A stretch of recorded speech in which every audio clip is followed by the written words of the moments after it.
हरे कृष्णा, जय श्रीमन नारायण। आप सभी का स्वागत है आपके अपने YouTube चैनल पर। आज दिनांक है 4 नवंबर 2025 और दिन है मंगलवार।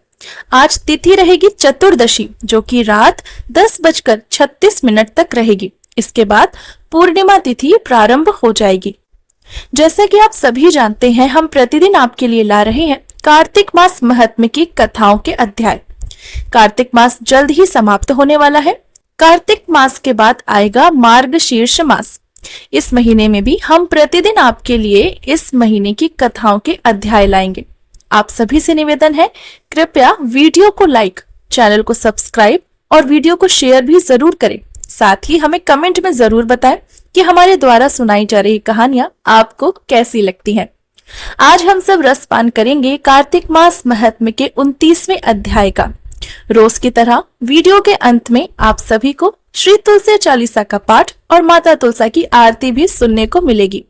साथ ही साथ आज हम आपको कार्तिक मास में नित्य नियम से सुनी जाने वाली 5 पौराणिक कहानियां भी जरूर सुनाएंगे, जिन्हें कहते हैं कि कार्तिक मास में जरूर ही श्रवण करना चाहिए।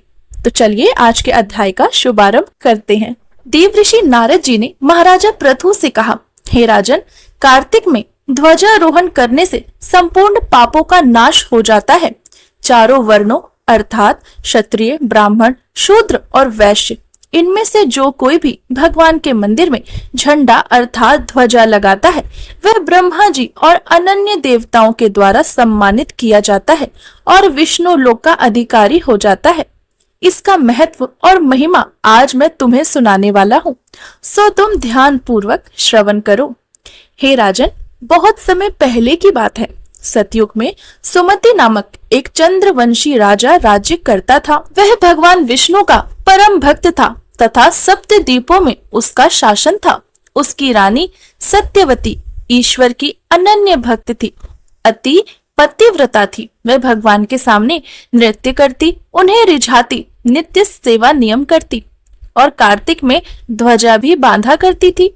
एक दिन विभांडक ऋषि वहां पधारे। तब राजा रानी ने उनका खूब आदर सत्कार दिया तथा आसन देकर उन्हें बिठाया।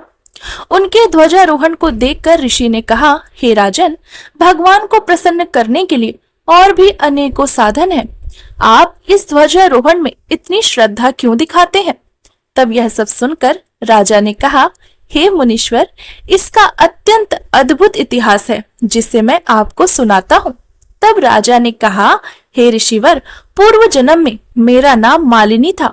मैं ब्राह्मण होकर भी वैश्यगामी, कुकर्मी और अधर्मी था। मेरे कर्मों के कारण मेरे परिवार ने मुझे घर से निकाल दिया था। इसी कारण मैं वन में जाकर एक प्राचीन विष्णु मंदिर में रहने लगा था। मैं जीव जंतुओं को मारकर अपना पेट भरा करता था। तब एक दिन विंध्याचल पर्वत पर रहने वाली कोकिलिनी नाम की एक निषाद कन्या, जिसने अपने पति को मार दिया था, वह भूख से व्याकुल होकर वहां पर आ गई और मेरे पास ही रहने लगी। एक दिन हमने कपड़ों को जोड़कर उनमें गांठ लगाकर एक झंडी जैसी कुछ बनाई और उस झंडी को अपने हाथ में लेकर सारी रात भगवान की मूर्ति के सामने नृत्य करते रहे। इस कारण प्रातःकाल हम दोनों की मृत्यु हो गई। तब हम दोनों की मृत्यु हो जाने पर यमदूत हम दोनों को मारते हुए, प्रताड़ित करते हुए यमलोक ले जा रहे थे। उसी समय भगवान विष्णु के पार्षद वहां पर आ गए अपने विमान को लेकर। यमदूतों को धिक्कारते हुए बोले, तुम सिर्फ पापियों को यमपुरी ले जा सकते हो, धर्मात्मा का वहां कोई काम नहीं है। तब यमदूतों ने क्रोधित होते हुए कहा, ये दोनों तो महापापी हैं।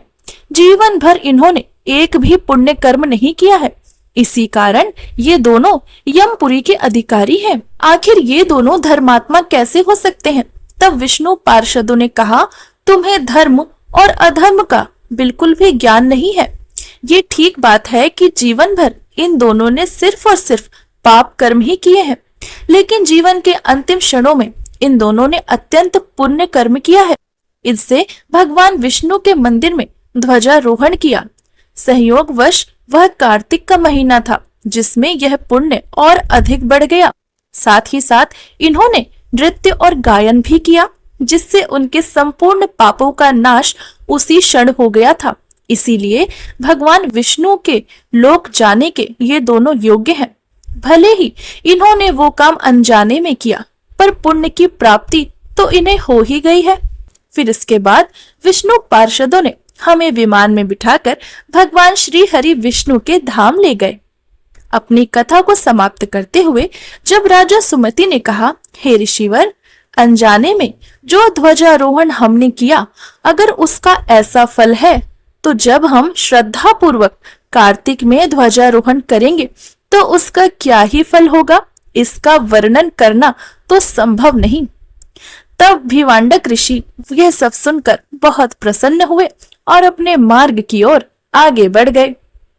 तो ये थी कार्तिक मास महात्म्य के 29वें अध्याय की कथा। आइए अब हम सब मिलकर श्रवण करेंगे कार्तिक मास में नित्य नियम से सुने जाने वाली 5 पौराणिक कहानियों का, जिसमें सर्वप्रथम हम लोग रसपान करेंगे सास बहू की कार्तिक स्नान की कथा। बहुत समय पहले की बात है, किसी गांव में एक सास बहू रहती थी। जब कार्तिक का महीना आया तो सारे गांव के लोग गंगा नहाने जाने लगे। तब सास ने सोचा, क्यों ना मैं भी गंगा नहाने जाती हूँ। उसने बहू से कहा, बहू, मैं कार्तिक में गंगा नहाने जा रही हूँ। तब बहू ने पूछा, माताजी, कार्तिक में नहाने से क्या होता है? तब सास बोली, कार्तिक में गंगा स्नान करने से सारी मनोकामनाएं पूरी हो जाती हैं। बेटा मिलता है, पोता मिलता है, सुख मिलता है, साथ ही भगवान श्री हरि विष्णु की भक्ति भी मिलती है। तब बहू बोली, माताजी, अगर ऐसी बात है तब मैं भी गंगा स्नान करूंगी। सास बोली, नहीं, अभी तुम बहुत छोटी हो, अभी तुम्हारी उम्र ही क्या है, ये सब काम तुम रहने दो। तब सास अकेले ही गंगा नहाने चली गई। बहू ने पीछे से सोचा, कार्तिक में मैं स्नान तो करके ही रहूंगी। तब वह एक कुम्हार के घर गई, वहां से 33 मिट्टी के कुंडे ले आई। कुंडे का मतलब होता है जो पुराने जमाने में मिट्टी का घड़ा होता था, उसके नीचे एक मिट्टी का बर्तन रखा जाता था, उसे कुंडे कहते हैं। तब बहू रोज रात को एक कुंडा भरकर छत पर रख देती और जब सुबह नहाती तो उसी कुंडे से नहाती और नहाते समय कहती, सास नहाए उंडे, बहू नहाए कुंडे, हर हर गंगे, हर हर गंगे, मन चंगा तो कटौती में गंगा। इतना कहती तो गंगा जी के जल की धारा बहू के कुंडे में आ जाती। बहू नहाकर उस कुंडे को उल्टा करके रख देती। एक दिन जब सास गंगा जी का स्नान कर रही थी तो उनकी नथ गंगा जी में गिर गई। जब बहू घर पर नहा रही थी तो कहने लगी, हे गंगा मैया, आप अपने जल की धारा मेरे कुंडे में ले आओ। उसके बाद बोली, हर हर गंगे, हर हर गंगे, मन चंगा तो कटौती में गंगा। इतना बोलने पर गंगा जी की जल की धारा उसके कुंडे में आ गई। जब वह नहाने लगी तो उसकी सास की नथ उसके हाथों में आ गई। वह तो पहचानने लगी कि ये तो मेरी सासू माँ की नथ है। बहू ने नथ को रख लिया। ऐसे ही करते करते कार्तिक का पूरा महीना बीत गया। जब सास गंगा जी स्नान करके वापिस आई तो बहू ने सास को प्रणाम किया। सास ने अपनी नथ को पहचान लिया जो बहू ने पहन रखी थी। सास की नजर बहू की नथ पर पड़ी। सास कहने लगी, ये तो मेरी नथ है। तब बहू से पूछा, मेरी नथ तुम्हारे पास कैसे आई? बहू ने कहा, माताजी, आप तो नहाने बैठी थी उंडे और मैं कुंडे। उसके बाद मैंने भगवान श्री हरि विष्णु का नाम लिया, जिससे हर रोज माता गंगा की धारा मेरे कुंडे में आ जाती। यह नथ मुझे उसी धारा में बहकर मिली, मुझे मिल गई। तब सास बोली, ठीक है बेटी, मैं कार्तिक नहाया, अब मुझे उद्यापन करना है, ब्राह्मणों को भोजन कराना है। तब बहू बोली, माताजी, आप 4 ब्राह्मणों को भोजन करा देना और 2 ब्राह्मण मेरी तरफ से भी जिमा देना, क्योंकि मैंने भी कार्तिक नहाया है। तब सास बोली, तूने कहाँ से कार्तिक नहा लिया? गंगा जी कहाँ से प्रकट हो गईं? तब बहू ने कहा, आओ माताजी, ऊपर चलो, मैं आपको दिखाती हूँ। जब बहू सास को छत पर ले गई तो उन्होंने देखा कि सारे कुंडे उल्टे पड़े हैं और सभी कुंडे सोने में बदल चुके हैं। तब बहू ने कहा, माताजी, मैं रोज रात को एक कुंडे में जल भरकर रख देती और सुबह उसी जल से स्नान करती। माता गंगा की धारा मेरे कुंडे में आ जाती। बहू की सारी बातें सुनकर सास ने कहा, बहू, तुम तो बड़ी भाग्यवान हो जो माता गंगा की धारा तुम्हारे कुंडे में आ जाती थी। तुम्हारे कुंडे भी सोने के हो गए। मेरे मन में तो अहंकार था, मैंने बस ऊपरी रूप से ही कार्तिक नहाया, शायद जो प्रेम तुम भक्ति तुम्हारे मन में है वो प्रेम भक्ति मेरे मन में नहीं थी, इसीलिए मुझे कुछ भी नहीं मिला। लेकिन तुमने श्रद्धा से कार्तिक नहाया, तुमने ध्यान किया, श्री हरि विष्णु की कृपा तुम्हारे ऊपर हुई। अब दोनों सास बहू ने मिलकर ब्राह्मणों को भोजन कराया, हवन कराया, ब्राह्मणों को दक्षिणा देकर उनकी विदाई करी। तो ये थी सास बहू की कार्तिक स्नान की कहानी। जैसे भगवान श्री हरि विष्णु ने, माता गंगा ने बहू पर कृपा करी, वैसी ही कृपा हम सब पर भी करे। जो इस कथा को पढ़ता है, जो इस कथा को सुनता है, उन सब पर अपनी कृपा सदा बनाए रखे। आइए अब हम सब श्रवण करते हैं भगवान शिव और माता पार्वती की एक पौराणिक कथा, जिसे कार्तिक मास में सुना जाता है। एक बार की बात है, भगवान शिव ने सोचा बहुत समय हो गया है, मैं मृत्यु लोक पर नहीं गया। बस ऐसा सोचकर भगवान शिव मृत्यु लोक पर भ्रमण करने के लिए तैयार हो गए। भगवान शिव को तैयार होता देख माता पार्वती ने पूछा, प्रभु आप कहाँ जा रहे हैं? तब भगवान शिव ने कहा, देवी मैं मृत्यु लोक में जा रहा हूँ, बहुत समय हो गया है, मैं वहां नहीं गया, मैंने वहां नहीं देखा क्या हो रहा है और क्या नहीं। भगवान की ये बात सुनकर माता पार्वती ने कहा, प्रभु मुझे भी अपने साथ ले चलिए। तब भगवान शिव ने कहा, नहीं देवी, मृत्यु लोक में भ्रमण करते करते आप थक जाएंगी, आपको भूख प्यास लगने लगेगी। तब माता पार्वती ने कहा, नहीं प्रभु मैं नहीं थकूंगी, ना ही मुझे भूख प्यास लगेगी, आप कृपया कर मुझे साथ ले चलिए। अब माता पार्वती के इतना कहने पर भगवान शंकर उन्हें अपने साथ मृत्यु लोक में ले आए। थोड़ी दूर चलते ही माता पार्वती को तो थकान होने लगी, उन्हें बहुत प्यास लगने लगी, तो वह एक स्थान पर बैठ गईं और भगवान से बोली, हे प्रभु अब मैं आगे नहीं चल पाऊंगी, मुझे बड़ी थकान हो गई है, मुझे भूख प्यास लग रही है। तब भगवान शिव और माता पार्वती एक जोगी और जोगन के रूप में वेश धारण करके किसी गांव के दरवाजे पर आवाज लगाने लगे। दरवाजे पर आवाज लगाते ही साहूकार की पत्नी आ गई। अंदर से आकर महिला ने दरवाजा खोला और पूछने लगी, क्यों शोर मचाते हो? तब भगवान शिव योगी के रूप में थे। उन्होंने कहा, मेरी घरवाली को, मेरी पार्वती को प्यास लगी है, इन्हें खीर और खांड का भोजन चाहिए। उस महिला ने क्रोधित होते हुए कहा, अगर तुम दोनों को खीर खांड का भोजन चाहिए तो कुछ काम क्यों नहीं करते? देखने में तो बड़े हट्टे कट्टे लगते हो, फिर भीख क्यों मांगते हो? तुम्हें शर्म नहीं आती? मेरे घर में कुछ नहीं है। इतना कहकर उस महिला ने माता पार्वती और भगवान शिव के मुंह पर ही दरवाजा बंद कर दिया। तब भगवान शिव और माता पार्वती वहां से आगे चलने लगे। चलते चलते एक और घर मिला, वो बहुत टूटा फूटा था। भगवान शिव ने सोचा कि एक बार आवाज लगाता हूँ। फिर सोचने लगे, जब इतने बड़े घर से कुछ नहीं मिला तो इस टूटे फूटे घर से क्या मिलेगा। यह सोचकर वो आगे चलने लगे। तभी घर के अंदर से एक बूढ़ी माई की आवाज आई। उन्होंने उन्हें रोका, पूछने लगी, क्या बात है? तब भगवान शिव बोले, हमारी पार्वती जी को भूख लगी है, प्यास लगी है, इन्हें खीर और खांड का भोजन चाहिए, लेकिन कहीं से भोजन की व्यवस्था नहीं हो सकी। तब उस बूढ़ी माई ने बोला, महाराज आप अंदर आ जाइए, मैं आपके खाने पीने की व्यवस्था कर देती हूँ। तब वह बूढ़ी माई उन दोनों को अंदर ले आई, आसन डाल के बिछाया, आदर सहित उन्हें बिठाया। इतने में वो बूढ़ी माई 2 बर्तन लेकर वहां से चल दी। तब भगवान शिव ने पूछा, मैया आप बर्तन लेकर कहाँ जा रही है? तब उस बुढ़िया ने कहा, मैं खीर के लिए चावल और खांड लेने जा रही हूँ, दूध लेकर आऊंगी तब आपके लिए खीर बनाऊंगी।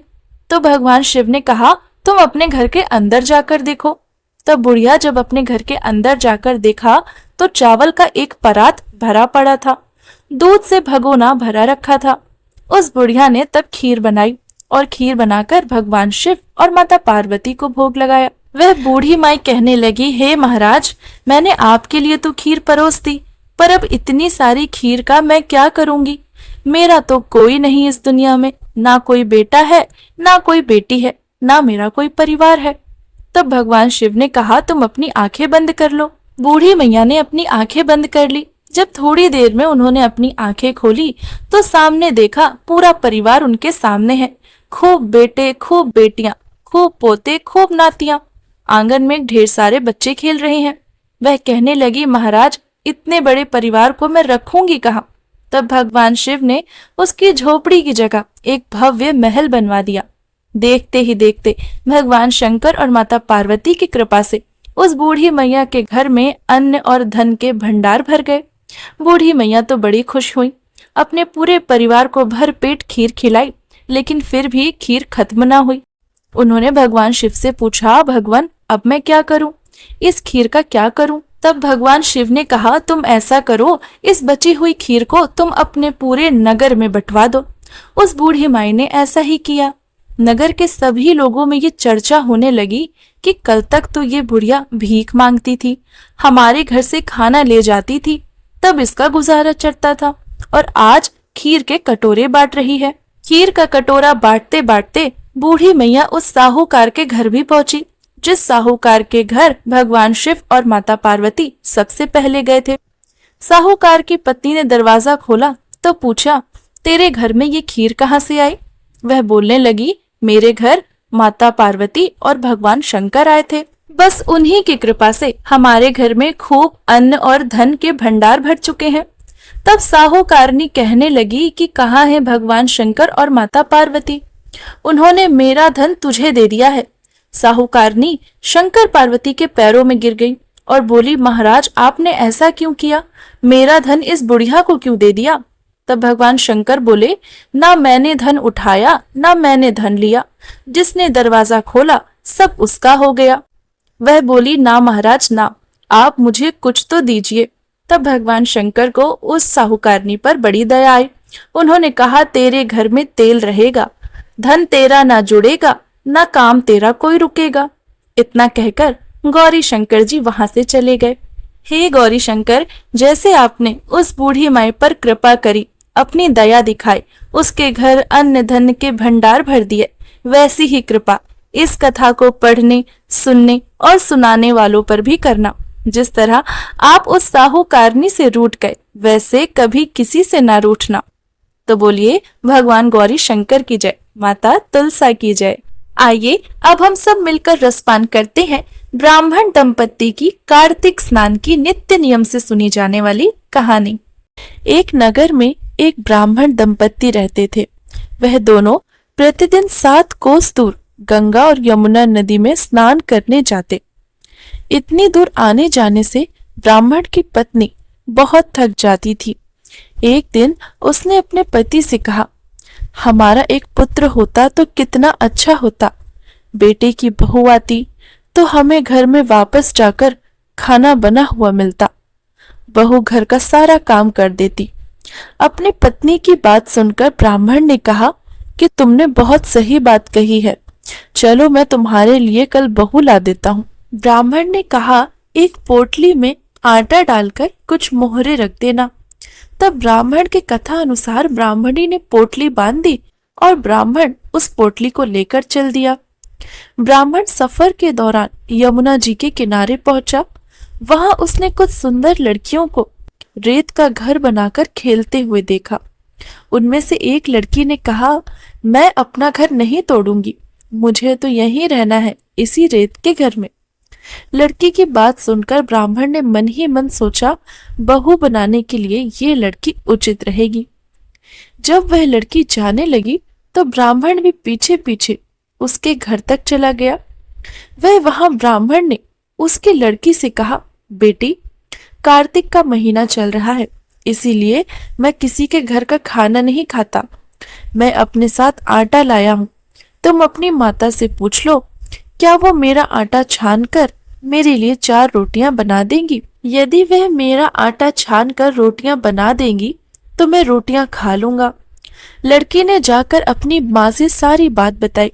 माँ ने कहा, ठीक है, मैं रोटियां बना दूंगी। बेटी ने ब्राह्मण देव से कहा कि आप आटा दे दीजिए, मेरी माँ रोटियां बना देगी। जब वह आटा छानने लगी तो आटे में सोने की मोहरें निकली। उसने मन ही मन सोचा, जिसके आटे में इतनी मोहरें हो, उसके घर में कितनी मोहरें होंगी। जब ब्राह्मण खाना खाने बैठा तो लड़की की माँ ने ब्राह्मण से पूछा, क्या आपका कोई लड़का है? क्या आपने उस लड़के की सगाई करने जा रहे हैं? यह सुनकर ब्राह्मण ने कहा, मेरा लड़का तो काशी में पढ़ने गया है, लेकिन यदि तुम कहो तो खांड के कटोरे के साथ विवाह करके मैं तुम्हारी बेटी को अपने साथ ले जाता हूँ। लड़की की माँ ने कहा ठीक है। इस पर लड़की की माँ ने खांड के कटोरे के साथ लड़की की शादी कर दी, ब्राह्मण के साथ उसको भेज दिया। जब ब्राह्मण के घर आकर ब्राह्मण ने दरवाजा खोलने के लिए कहा और कहा, देखो मैं तुम्हारी बहू अपने साथ लाया हूँ। ब्राह्मण की पत्नी भीतर से ही बोली, हमारे तो कोई बेटा या बेटी नहीं है, तो बहू कहाँ से आएगी? पहले तो दुनिया ताने मारती थी, क्या अब आप भी मुझे ताने मारने लगे? ब्राह्मण ने कहा, नहीं, तुम दरवाजा तो खोलो और खुद अपनी आंखों से देख लो। जब ब्राह्मणी ने दरवाजा खोला तो सामने बहू को खड़ा पाकर उसका स्वागत किया, आदर सत्कार के साथ उसे अंदर ले आई। अब जब ब्राह्मणी अपने पति के साथ नदी में स्नान करने के लिए जाती तो बहू पीछे से घर का सारा काम कर देती, खाना बना कर रख देती, उनके कपड़े धोती, हाथ पैर दबाती, खूब सेवा करती। इसी तरह बहुत दिन बीत गए। ब्राह्मणी ने अपनी बहू से कहा कि बहू, कभी भी चूल्हे की आग बुझने मत देना और मटकी का पानी खत्म मत होने देना। लेकिन एक दिन दुर्भाग्यवश चूल्हे की आग बुझ गई। यह देखकर बहू तो बहुत घबरा गई और भागी भागी अपनी पड़ोसन के पास पहुंच गई और कहने लगी, मेरे चूल्हे की आग बुझ गई है, मुझे थोड़ी सी आग चाहिए। मेरे सास ससुर सुबह सुबह गंगा स्नान के लिए गए हैं, वह आ रहे होंगे, वो थके होंगे, उनके आने से पहले मुझे खाना बनाकर तैयार रखना है। यह सुनकर पड़ोसन ने कहा कि तू तो बावली है, तुझे ये दोनों मिलकर पागल बना रहे हैं, क्योंकि इनके ना कोई पुत्र है ना पुत्री, ये दोनों तो निसंतान है। बहू ने कहा, आप ऐसा मत बोलिए, इनका बेटा तो बनारस काशी में पढ़ने के लिए गया हुआ है।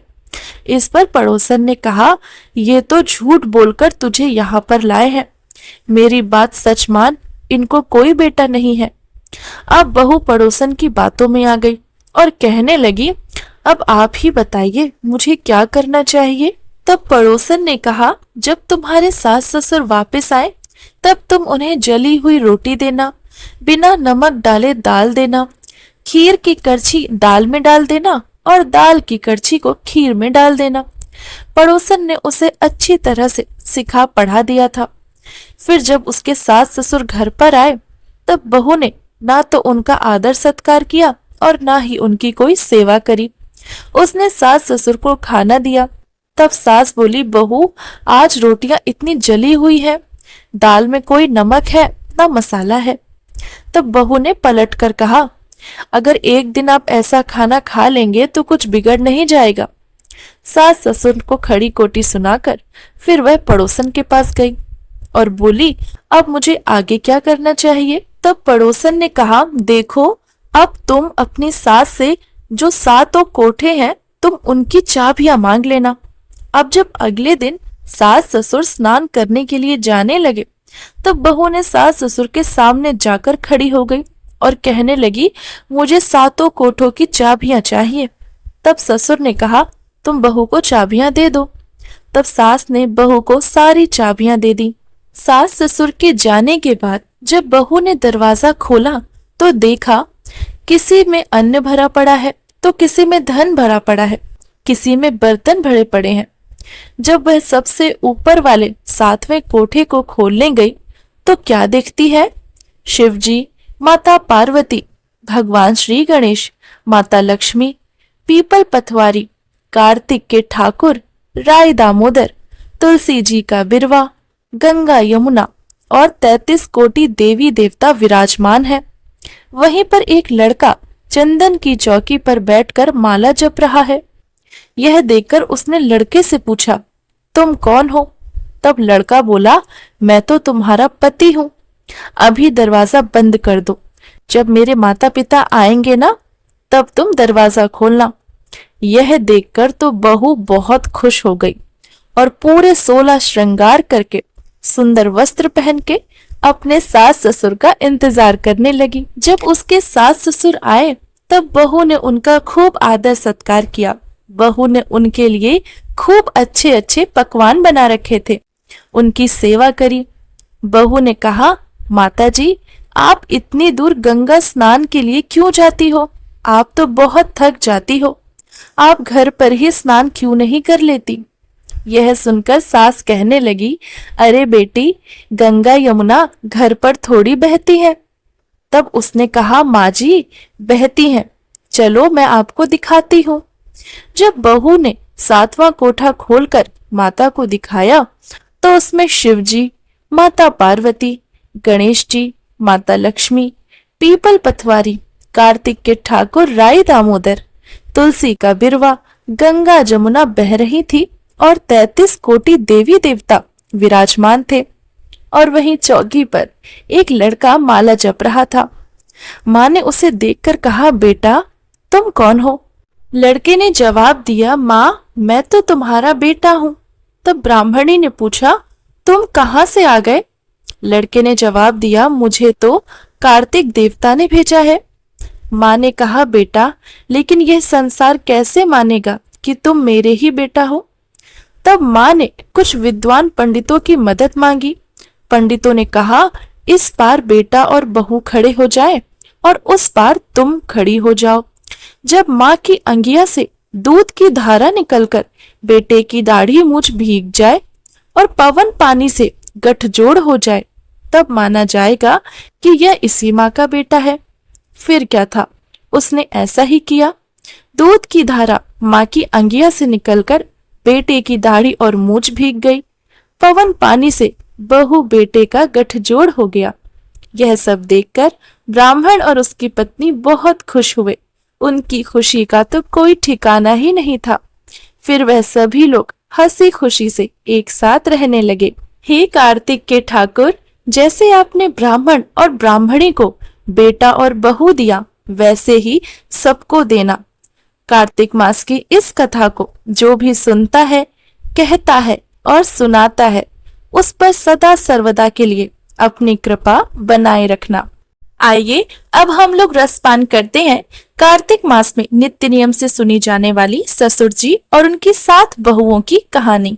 एक समय की बात है, किसी नगर में एक बूढ़ा व्यक्ति रहता था। उसकी 7 बहुएं थी। एक बार कार्तिक का महीना आया तो उस बुजुर्ग ने सोचा कि मैं कार्तिक का स्नान करूंगा। उसने अपनी बहुओं से पूछा, मैं कार्तिक का स्नान करना चाहता हूँ, क्या तुम लोग मेरा नियम निभा दोगी? 7 में से 6 बहुओं ने तो मना कर दिया, लेकिन जो बड़ी बहू थी उसने कहा, ससुर जी मैं आपका नियम निभा दूंगी। अब वह बूढ़ा व्यक्ति हर रोज सुबह उठकर नदी में जाकर स्नान करता, घर आकर गीली धोती बहू के आंगन में सुखाने के लिए डाल देते। जैसे जैसे गीली धोती में से पानी की बूंदें धरती पर गिरती, वैसे वैसे वो हीरे मोती में बदलती जाती। धोती में से हीरे मोती गिरते देख बाकी 6 बहुओं से तो अब रहा नहीं जा रहा था। उन्होंने कहा, क्यों ना हम भी ससुर जी को हमारे यहाँ नहाने के लिए कह दें। तब बहुओं ने कहा, ससुर जी कल से आप हमारे यहाँ नहाया करिए। तब ससुर जी ने कहा, ठीक है, मुझे तो स्नान करना ही है। क्या तुम्हारे यहाँ, क्या बड़ी बहू के यहाँ? कल मैं तुम्हारे यहाँ स्नान कर लूंगा। अगले दिन जब सुबह ससुर जी स्नान करके आए और उन्होंने अपनी गीली धोती दूसरी बहू के आंगन में सुखाने के लिए डाली, लेकिन हीरे मोती की बजाय धोती में से तो कीचड़ टपक रहा था। बहू ने जब यह सब देखा तो कहा, पिताजी आप हमारे यहाँ पाप का स्नान करके आए हैं, इसीलिए यहाँ से चले जाइए और बड़ी बहू के यहाँ स्नान करने जाइए। अब ससुर जी वापस अपनी बड़ी बहू के यहाँ चले गए और नित्य नियम से कार्तिक का स्नान करने लगे। जब स्नान करके अपनी धोती को सुखाने डालते तो उसमें से हीरे और मोती गिरने लगते। जब कार्तिक का महीना समाप्त होने को था तब ससुर जी तो बड़ी चिंता में पड़ गए। तब बड़ी बहू ने इसका कारण पूछा। उन्होंने कहा, कार्तिक स्नान समाप्त होने वाला है, मेरा मन है कि मेरा सारा परिवार एक दिन मैं उनको खाने पे न्योता दूं। तब बड़ी बहू ने कहा, पिताजी इसमें चिंता की क्या बात है, आप सभी को बुला लीजिए, मैं खाना बना दूंगी। ससुर जी ने सभी को निमंत्रण देकर बुलवा लिया, लेकिन बाकी की बहुओं ने कहा, जब तक बड़ी बहू घर में रहेगी तब तक हम खाना खाने नहीं आएंगे। ससुर जी तो अब फिर से चिंता में पड़ गए। तब बड़ी बहू ने कहा, पिताजी आप चिंतित ना हो, मैं सारा खाना बनाकर रख जाऊंगी और अपने लिए 4 रोटियां सेक कर खेत में चली जाऊंगी। बड़ी बहू ने अपने कथन अनुसार ही किया। घर की सारी तैयारी कर कर अपने लिए 4 रोटी लेकर वह खेत में चली गई। इधर सारी 6 बहुओं ने खाना खा लिया, लेकिन जाते जाते जो पहली बड़ी बहू के लिए खाना बचा था उसमें कंकड़ पत्थर डालकर चली गई। जब बड़ी बहू आएगी तो परेशान होगी, उन सब ने ऐसा सोचा। इधर खेत में बैठकर बड़ी बहू कहने लगी, राम जी की चिड़िया, राम जी का खेत, चुग लो चिड़िया भर भर पेट। मेरे ससुर ने घर में जगह दी और मैंने खेतों में। चिड़िया को बाजरा डालकर वह घर आ गई। जब वह घर आई तो ससुर जी तो उदास बैठे थे। बहू ने पूछा, पिताजी क्या बात है, आप उदास क्यों हैं? सब कुछ ठीक ठाक निपट गया ना? तब ससुर जी ने कहा, हाँ बहू, सब कुछ ठीक ठाक तो निपट गया, लेकिन जो तेरी देवरानियां थी उन्होंने बाकी बचे हुए खाने में कंकड़ और पत्थर डालकर चली गई हैं। बहू ने कहा, कोई बात नहीं पिताजी, मैं तो अपने लिए 4 रोटियां फिर बना लूंगी। बहू जब अपने ससुर जी से बात कर कर घर के अंदर आती है तो वह हैरान रह जाती है, क्योंकि वह देखती है जिस खाने में सभी बहुओं ने कंकड़ और पत्थर डाल दिए थे वहां तो 56 भोग रखे हैं, हीरे मोती में बदल चुके हैं। घर की जगह एक आलीशान महल खड़ा हो गया है। सारे घर में धन और दौलत के भंडार भरे हुए हैं, अन्न के भंडार पड़े हुए हैं। वह अपने ससुर जी को बुलाकर कहती है, पिताजी आपने तो कहा था मेरे लिए कुछ नहीं बचा, लेकिन यहाँ तो हीरे मोती के भंडार लगे हुए हैं, पूरे घर में धन की वर्षा हो रही है, साधारण सा घर अब महल जैसा दिखने लगा है। तब ससुर जी ने देखकर बोला, बेटी तुमने सच्चे मन से कार्तिक स्नान निभाया, लेकिन बाकी बहुओं ने पापी मन से इसे निभाया, इसीलिए कार्तिक देवता ने तुझ पर प्रसन्न होकर तुझको ये फल दिया है।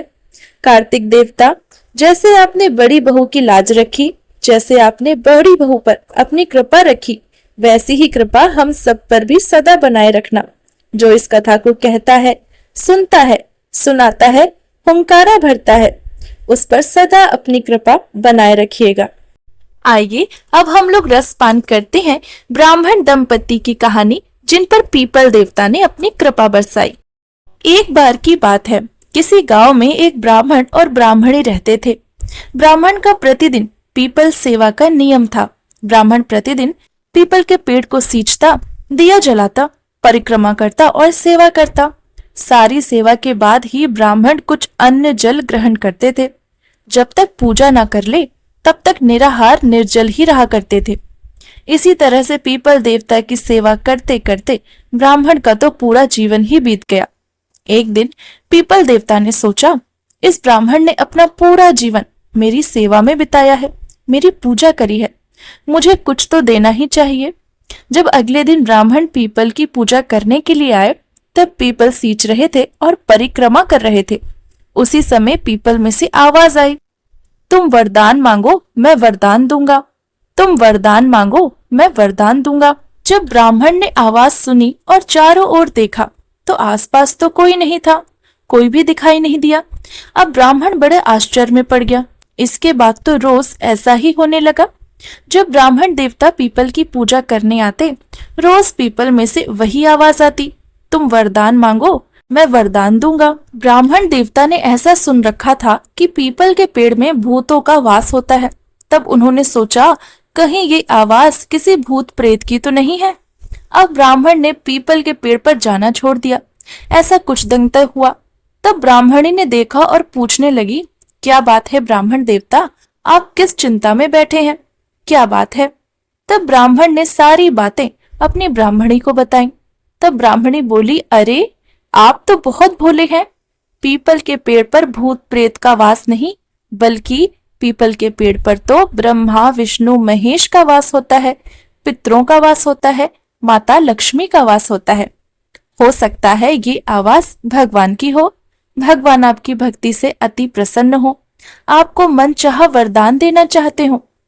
जब ब्राह्मण देवता अगले दिन पीपल को सींचने गए तो फिर से वही आवाज आई, तुम वरदान मांगो मैं वरदान देता हूँ। अब ब्राह्मण देवता ने पूछा, आप कौन हैं और मुझे क्या देना चाहते हैं?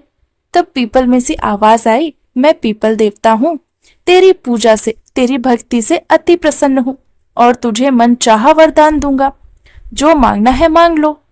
तब ब्राह्मण देवता बोले, भगवान, मुझे तो कुछ मांगना नहीं आता, मुझे नहीं पता कि वरदान में क्या मांगना चाहिए।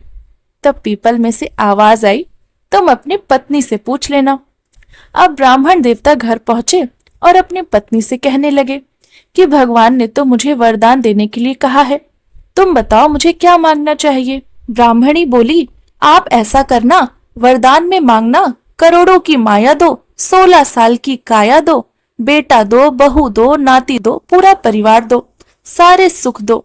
तब ब्राह्मण देवता ने अपनी पत्नी की बात मानी और अगले दिन जब पीपल की पूजा करने गए तो रोज की तरह जब आवाज आई तब ब्राह्मण ने वही सारी बातें पीपल देवता से कह दी जो उसकी पत्नी ने कही थी। करोड़ों की माया दो, 16 साल की काया दो, बेटा दो, पोता दो, बहू दो। ब्राह्मण देवता सोचने लगे, ब्राह्मण देखने में तो बहुत सीधा लगता है, मांगना नहीं आता था और अब देखो सब कुछ मांग लिया। पीपल देवता बोले, कोई बात नहीं, तुमने जो वरदान मांगा है वो तो तुम्हें मिलकर ही रहेगा।